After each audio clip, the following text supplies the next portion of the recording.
লাউড়া সবাই বলে আমাকে অপমান করছে। ওদিকে নাড়ু আমাকে এইভাবে বললো, শেষে আমার বাপটাও আমাকে এইভাবে অপমান করলো। বড় যা হয় হবে, 12 ভাতারি হোক আর 13 ভাতারি হোক, যাকে পাবো বড় তাকে আজ বিয়ে করে নেবো লাউড়া। বলছি লাউড়া এই নামটা ভালো নয়, ওই নামটা রাখতে হবে। না, এই নামটা রাখতে হবে। না, এই নামটা রাখতে হবে। না, ওই নামটা রাখতে হবে। আমি আগে বলেছি। না, আমি আগে বলেছি। এই কি হলো রে? তোরা দুই ভাই বোনে ঝগড়া করছিস কেন?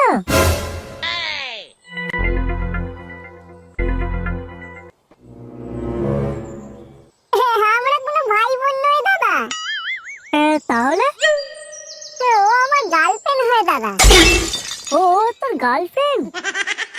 হ্যাঁ দাদা, ও আমার গার্লফ্রেন্ড। তা ভাই তোরা কিসে পড়াশোনা করিস? হ্যাঁ আমি দাদা 8-এ পড়ি আর আমার গার্লফ্রেন্ড 6-এ পড়ে। বহুত মারিয়েছে লাউড়া, তোরা এখন থেকে প্রেম করছিস? এখন থেকে মাল বুকিং না রাখলে পরে আর মাল পাওয়া যাবে না দাদা, না হলে যে তোমার মতো অবস্থা হবে। আমার মতো অবস্থা হবে মানে তুই কি বলতে চাইছিস? বলতে চাইছি যে তুমি যেমন তোমার গার্লফ্রেন্ড নেই বলে লোকের কাছে তোমাকে অপমানিত হতে হয়, ঠিক সেই রকমই। তা তুই জানলি কি করে যে আমার কোনো গার্লফ্রেন্ড নেই? ও তোমার মুখ দেখে বোঝা যাচ্ছে গো, তোমাকে কিছু বলতে হবে না। ভগবান, তুমি আমাকে এখনো বাঁচিয়ে রেখেছো। তুলে নাও আমাকে। ওরকম করে কি ভাবছো দাদা? না কিছু না। তা ভাই তোরা দুজনে এত কি নিয়ে ঝগড়া করছিস? সেরকম কিছু না দাদা, আমাদের প্রথম বাচ্চার কি নাম রাখা হবে সেই নিয়ে একটু ঝামেলা হচ্ছে আর কি।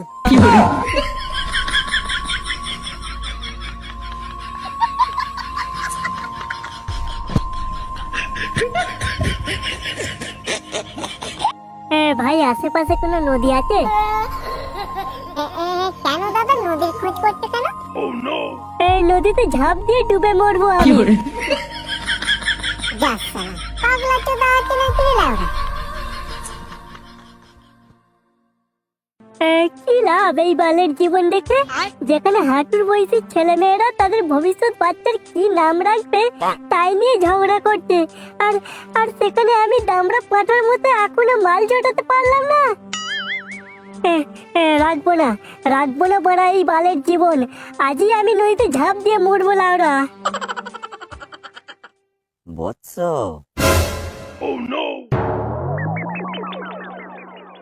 এই কে আপনি? আমি রে বৎস, চোদন শাস্ত্রী। চোদন শাস্ত্রী? হ্যাঁ রে বৎস, আমি তোর কষ্ট বুঝি। তা বোঝেন যখন, আমার এইরকম অবস্থা কেন? বাড়ির থেকে বিয়ে দিচ্ছে না, হাঁটুর বয়সী ছেলেমেয়েরা প্রেম করে বেড়াচ্ছে। আমার নাকি হাঁসের পোদের মতো মুখ হয়ে গেছে। আমার বন্ধু নাড়ু সে গার্লফ্রেন্ড নিয়ে ঘুরে বেড়াচ্ছে, আর বড় আমি সবার কাছে অপমান হচ্ছি। ওরে খ্যাপা, তুই তো নিজের চোখে দেখলি রে, 5-6 এর মেয়েরাও আজ বুকিং হয়ে যাচ্ছে, আর সেখানে তুই কি ভাবছিস গার্লফ্রেন্ড বানিয়ে তুই বিয়ে করবি? তাহলে কি আমাকে সারা জীবন হ্যান্ডেল মেরে কাটাতে হবে? সেটা কি আমি তোকে বললাম? তোকে আজ থেকে যেটা করতে হবে, তোকে বৌদিদেরকে পটাতে হবে, বুঝেছিস? এই পোড়া কপালে কোনো মেয়েই জুটছে না, আর সেখানে বৌদি কি করে জুটবে? ওরে খ্যাপা, বৌদিরা কখনো টাকা পয়সা আর দেখতে ভালো হলেই যে পটে যাবে তা নয়, বৌদিরা পটে বড় মেশিনে, আর সেটা তো তোর আছে রে পাগলা। আমার বড় মেশিন আছে?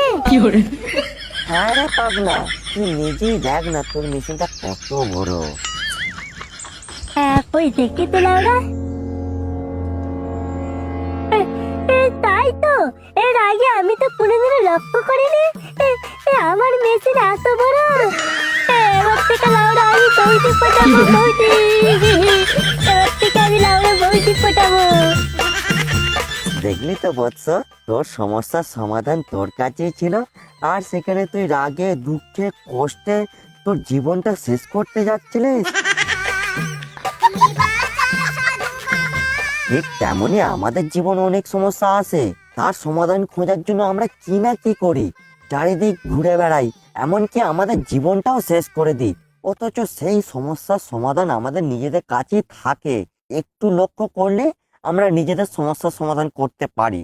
নিজেদের জীবন শেষ করে কখনই কোনো সমস্যার সমাধান হয় না, বুঝেছিস? ঠিক আছে সাধু বাবা, আমি আর আমার জীবন শেষ করব না। এরপর থেকে আমি শুধু বৌদি পটাবো, বৌদি। কিন্তু সাধু বাবা, আমাকে একটু বলে দাও তো, কিভাবে কোন বৌদিদেরকে আমি পটাবো? বৎস, তুই সেই বৌদিদেরকে পটাতে পারবি যে দাদারা রাতে নাইট ডিউটি করতে যায়, আর যে দাদাদের ছোট, সেই সমস্ত বৌদিদের পেছনে ট্রাই কর, দেখবি 100% কাজ হয়ে যাবে। জয় জয় সাধু বাবার জয়, জয় সাধু বাবার জয়।